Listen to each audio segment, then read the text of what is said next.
Jonathan Abrams, welcome to the Bookshelf Conversation. Thank you, Ron. So this meeting is the result of a little accident I had last week when I was walking the dog, and I never do this, but we still get a physical copy of the New York Times. So I noticed a story about a gentleman from the Savannah Bananas who is a Broadway actor, and as I was so engrossed in it, I did not see a huge rock in my path, which I tripped over, sprained my ankle, gashed my knee. Oh gosh. It was well worth it because it got us connected. So I don't know how well worth it was. I apologize. no. It was I'm always fascinated, as you seem to be, with the intersection between sports and popular culture. And one of the questions I have, especially when I see a sports story in a non-sports section, is I wonder about the bona fides of the writer. Is it a someone who works in a different section who gets assigned to do this sports story or vice versa? But you definitely have sports bona fides. Tell us a little bit about your background. Yeah, so most of my career I was a sports writer. I moved on to the culture desk at the New York Times about 3 years ago. But beyond that, I'm just a huge baseball guy. I spent most of my career covering the NBA, but I had grown up wanting to be a baseball writer, to the point where I grew up in Southern California and went to the University of Southern California, and I was taking Spanish classes to be able to talk to everybody in a baseball locker room. And it ended up being just that I felt like I loved the game too much that I didn't want it to spoil my love for it. So I drifted to start covering the NBA. But even to this day, I play in a over 35 wooden bat baseball league, and it's very competitive. A lot of ex-college and minor league players who just love that game. And so, this type of story with the Derek Clinton and the Savannah Bananas was right up my wheelhouse. So it's interesting. You say you love the sport so much that you didn't want to cover it because it would get you. You see how the sausage is made, and then there's the line about you never want to meet your heroes. So when you were doing a story like this, I used to work on a newspaper, and at some point I became an editor, and it was a question of, do you get assigned a story? Do you find the story? Does a public relations person come to you with an idea? How does that work for you? Generally, it's a mix of almost all the above. It's, me digging for stuff, an editor digging for stuff, or, a publicist perhaps. But in this case, it was actually a coincidence. Our theater writer, Michael Paulson, had heard about Derek and was actually trying to do a story on him and hadn't been successful in reaching out to him. And he was like, Jonathan, because I'm based in Charlotte, which is semi close to the Savannah Bananas. He said, Jonathan, if you have time, you may as well look into this because this one may be, more up your wheelhouse anyways.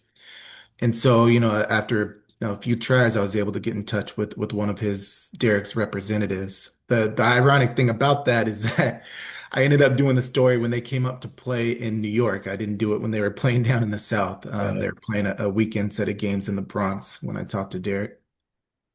it's I have to be honest, I am not a fan of the Savannah Bananas. I mean, I am a very traditional person when it comes to my baseball. So when I see stuff like that, I know it has its place. It is very popular. It might bring young people to the game, or it might turn them off because they see that baseball is not always like it is with the Savannah Bananas. As a traditional baseball guy, what do you think about them?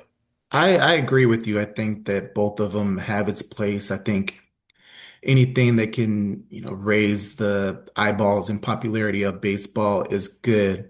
I want to have I have two sons. They're 12 and 8, and I want to take them to a game eventually and see what their reaction is to it because traditional baseball they have no interest. It's one of the Hmm. reasons why I play in a old man's baseball league because I always imagine playing catch with my sons and they Uh-huh. like football and soccer and other sports. Just I think baseball for a lot of kids in this age, it's too slow, and you Yeah. have to really understand the nuances and what people are trying to do with every pitch and every situation to fully appreciate and embrace the game. It's funny when you go back in history, there are always stories about how baseball is losing popularity. You can go back to the 1920s, 1940s, 1950s. Baseball is losing, people are worried because baseball is losing its popularity. But if something like the Savannah Bananas can do that, can help restore even a little bit, I'm sure it'll be a great find. So back to your process, because you also write books. So talk a little bit about the difference in what it's like working for a paper. Did you have a deadline for this story, or is basically when you had it ready? Basically, generally, the stories are, when it's done reporting and, it'll get it ready. And this one, to be honest, this one kind of got on my nerves a little bit because the Washington Post did a story on Derek and got it out like a little bit before we did when Uh, we had been working on it for quite a while. So, but generally, it's whenever the story's ready. when you say quite a while, how long did it take to do this start to finish? I mean, from the time like I originally tried to get in touch with his representatives was probably like January or February, and the story came out in May. So it took a while to pin down, when he could talk, when it would fit in my schedule to be able to meet him somewhere. It always takes a little while for the editing and the photos to come together. So it's a gradual process for a feature story. If it was a breaking story, then it's all Right, hands on deck and right. get it out that day. When you talk to your subjects, how do you do that? Is it like this? Is it on Zoom? Do you meet them face to face? Is it back and forth emails? A combination of everything? This one was me and Derek grad breakfast on the Upper West Side, but generally it's it varies. Sometimes it can be Zoom, sometimes it can be emails, but preferably face to face when you're interviewing somebody because you can pick up more nuances. Yeah, I was going to say in this day and age, I mean, since COVID, obviously, so much more has been done via Zoom. I mean, I used to do these things just on the phone, Hmm. but once the COVID hit and I say, hey, I have Zoom, let's see what this would be like. And I totally agree. Sitting face to face is preferable for just those reasons you mentioned. I did a story a couple months ago about uh, the musical version of Bull Durham. So I was playing at the Paper Mill Playhouse here in New Jersey, and I was talking to the actor who played Nuke Lelouch. And again, getting that set up between representatives and misses and hits, we finally got together via Zoom. And I wonder if that adds a layer of protection, for lack of a better word, for the subject. Hmm. That's interesting. I don't think I've ever really contemplated that question. I imagine it could because once you log off, you're done with it. And Um, also the impression you have to worry about, how am I making an impression face to face? Do I have to worry, do I have spinach in my teeth when we're having breakfast or anything along those lines? yeah, yeah, that's very, very true. Do you prefer, I mean, when a story like this comes along that does involve sports, does it like, light something up in you that makes you more excited about doing, I don't want to minimize it, but doing just a regular story about pop culture? That's a good question. I think that the words definitely flow easier because I'm back in a wheelhouse and something that I grew up with. I think part of the debate, I think the initial headline was saying that he's like their ace pitcher or something like that, or that the Bananas have a new ace. And I was like, well, that's more reserved for like starting pitchers, right? So like, those type of words I can easily catch versus something that may be, I don't know, in some like Broadway play I'm trying to write about for the first time, like the institutional knowledge with sports is there and it's easy for me to recall. That's what I was when I first opened this and I said, I wonder about the bona fides. Because when you get to late in the season, when you get to the playoffs, uh, you have reporters who don't normally cover sports covering sports. And again, in this day and age, with cutbacks in staff at newspapers or even in book publishing, you don't have the people who can pick out, oh, wait, this is a mistake. This is not phrased properly. This doesn't exist, et cetera, et cetera. But that's why, like I said, I was tickled when I found out about your resume in the sports world. Do you ever, as a reporter, because I know when you're doing books, you have the liberty to pick and choose what you want to do. You ever have the ability to decline a story? I mean, yeah, I would, but generally, the thing I learned early in my days as a reporter was to try to take no out of your vocabulary when you're, working on stories, to try to be a team player as much as possible. So, very, very rarely would I decline. It would have to be like maybe some type of conflict with my children or something if I couldn't travel or something like that. But generally, I'm saying yes to everything because you also want to open yourself to different experiences and not just do things that you're familiar with because then you kind of stagnate as a person. It just, that's my personal perspective and opinion. I always try to broaden what I can do because I never know, when I might have to use it again or if a subject or something interests me, and I wouldn't have known beforehand. So I just think it makes me more of a well-rounded person. That's a very good point. I know. I mean, I'm not comparing the newspaper I used to work with, the New York Times, because it was a local weekly, but and the subject matter was kind of limited, so we kind of had to take everything that came along. And I came from a background that was not in journalism. So when I first started working, I was very intimidated to have to get on the phone, ask questions of people. Uh, what in your background made it a good fit for you to be doing this kind of work? I mean, it's funny because I grew up with two loves, just sports and reading and writing. So I guess three.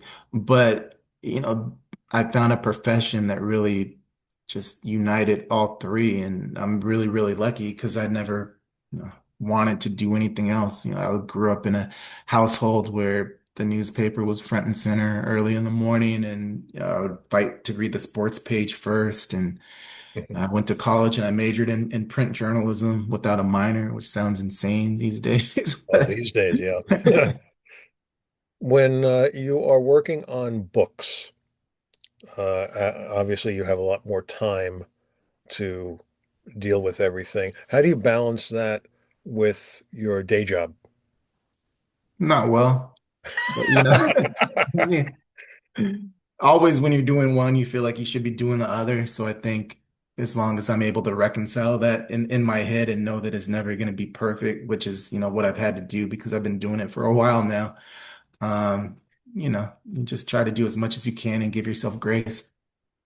When you're working on the books, I mean, again, I think it's more of a liberty when you're writing a book because you've picked the topic. You write about the NBA, you write about The Wire, which is something I'm going to, look into getting because that was one of my favorite TV shows. Uh, when you're dealing with all that and your day job, I imagine it must get frustrating because even though you have more liberty with writing a book, I'm sure you have deadlines to meet when it comes to handing it into your publisher.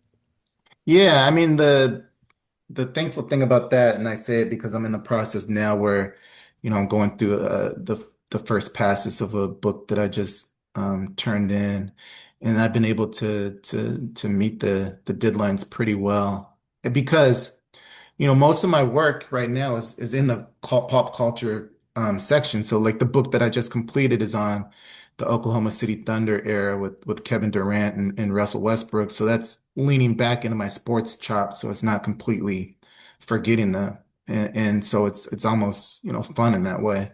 And then, the next book, I hope to finally do a baseball book. I was going to ask you, have any baseball books in your future? Yeah, I definitely do because it's been, too much of a passion for me to not pursue it professionally at this point. And so I think the next one I'm going to do is going to be baseball based. That it'll probably never happen, so I can say this, but my dream book would do a King Griffey Jr. memoir. Hmm. Um, but he hasn't been too keen on ever writing a book throughout the years. Yeah, it's funny. I have quite an extensive library of baseball books, and going back to, let's say, the 1960s, you have books about people who, unless you are a hardcore baseball fan, you have never heard of these people, and yet they have books out.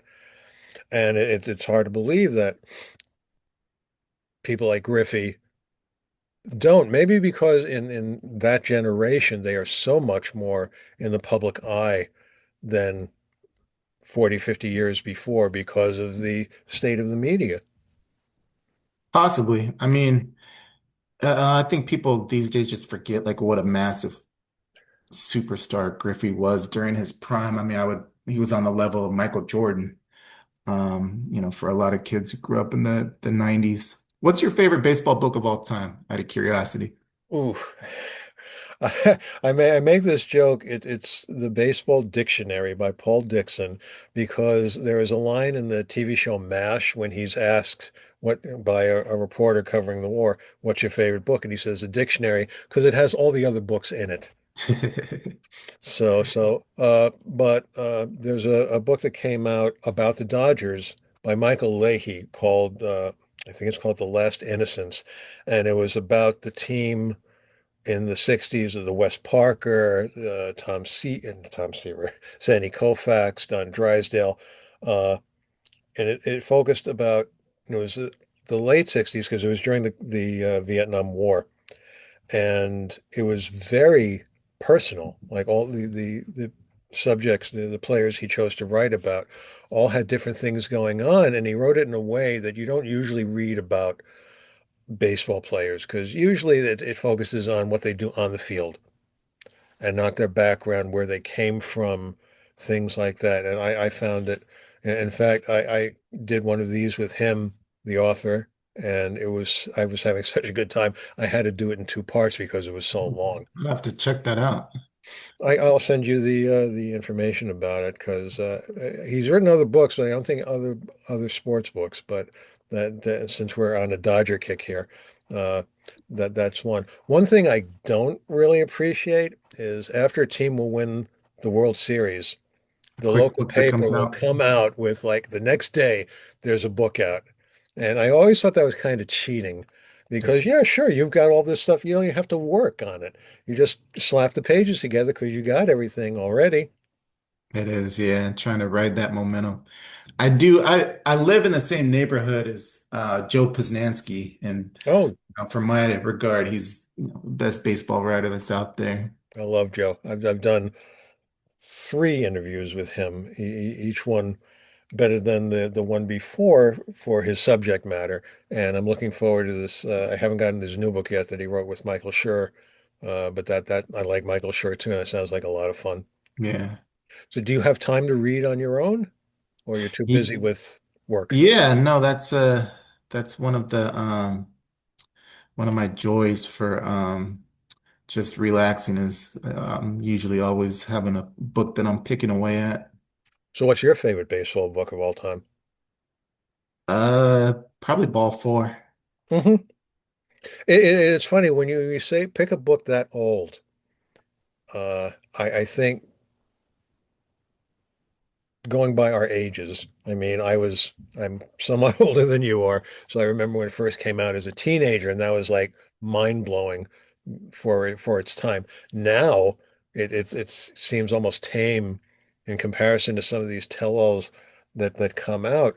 But I wonder, I don't feel I have the time to reread stuff because there are books that in retrospect uh, would be interesting to reread.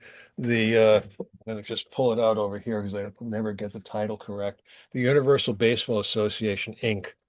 just came out in another edition, and the Times did a story on it in its book review section, and Washington Post did a story. And I have never read this book cover to cover, but this book was written in 1968, and the fantasy baseball at that time was basically Stratomatic.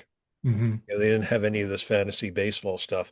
And I just wonder, because obviously it'll get a new readership with the new publication, but I wonder about the age of the readers who pick this up, what they will think about something that was written that long ago and how it pertains to today's situations. Yeah, that's a really good point. Because I remember I read Ball 4 as a kid and was just, elated at the revelations of the Yankees clubhouse that wasn't, filtered or anything. And, anything that can make larger than life figures seem just like people and round out their personalities as subjects, I think, are great reads, whether it's a newspaper story or a book. That which is this Michael Leahy book fits right into that wheelhouse. Uh, More and more these days, again, the younger people get their news sources not from a physical newspaper anymore. Does that matter when you are writing a story? Um, I would prefer everybody, get their news from a newspaper, but I realize that that's not, to today's society. I think we're trying to adapt, particularly at the times. I think, a lot of the thinking goes into people, or the vast majority of people are going to be reading the stories on their phones. So it's, shorter sentences, it's shorter stories, Hmm. it's trying to trying to make it, more consumable for people who aren't going to sit down and take the time to read a 2,000 word story like they would have, even a decade ago. Does that get frustrating for you because you want to write, you want to tell the story, but yet you might feel curtailed by the attention span of the reader? Yeah, I think maybe at one time, but it's you either adapt or become irrelevant, right? So Mhm. it's like you can either complain and throw, fits and rages, or you can adapt. And I think, I get my long form jollies out of doing books these days. Mhm. Do you get any pushback or pressure from your editors about, this is too long, you got to cut it? Because I I know, mean, that's every writer anywhere, any place, That's yeah. the battle before time. Everything is always going to be too long, and every journalist is going to want an extra 200 words. So do you have another another baseball story lined up for the Times, or it's too early to say? No, not another baseball story. But again, I would like to write a baseball book. I have a subject in mind that, hopefully it'll come together. Hmm. Well, when it does come together, I certainly look forward to reading it. So, Jonathan Abrams, thank you so much for taking the time to talk with us today. Really appreciate it, and continue good luck to I appreciate it, Ron. Sorry about the trip, but I appreciate the conversation. you.